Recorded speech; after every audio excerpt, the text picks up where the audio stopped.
అందరికీ మా బాబుకైతే అన్నప్రసాదం చేసే టైం వచ్చిందండి. సో, దానికోసమని అయితే ఇక్కడ మేము పరవన్నం కుక్ చేస్తున్నాము. మగ పిల్లలకి 6వ నెల 6వ రోజు అన్నప్రసాదం చేస్తారు కదండీ! ఇక్కడ పరవన్నం ఎలా కుక్ చేయాలంటే ఫస్ట్ అయితే ఆవు పాలైతే తీసుకోవాలండి.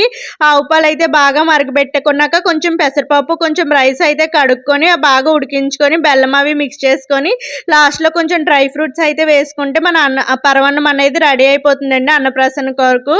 ఇక్కడైతే మేము ఇంకా అన్నప్రాసన అయితే గుడిలో చేస్తున్నాము. ఇంకా దానికోసమని అయితే ఆటో బుక్ చేసుకున్నాము. ఆటో అయితే వచ్చేసింది. మా తమ్ముడు, అమ్మ, నాన్న ఇంకా డాడీ అయితే బాబుని ఎత్తుకున్నాడు. ఇంకా ఆటో బుక్ చేసుకున్నాం కదా, ఆటో వచ్చేసింది. ఇంకా ఆటోలో అనేది స్టార్ట్ అయిపోయామండి టెంపుల్ దగ్గరికి. టెంపుల్ దగ్గరికి అయితే రీచ్ అయిపోయాము. ఇది మన రాజమండ్రి ఏవి అప్పారావు రోడ్డు ఉంది కదండి, అక్కడైతే మహాలక్ష్మీదేవి టెంపుల్ అంటండి. టెంపుల్ అయితే చాలా బాగుంది. ఇక్కడ గోమాతలు అన్నీ ఉన్నాయి. మీకు ఏం పట్టుకున్నాడో ఏంటో అయితే నెక్స్ట్ వీడియోలో చూపిస్తాను. Thank you for watching.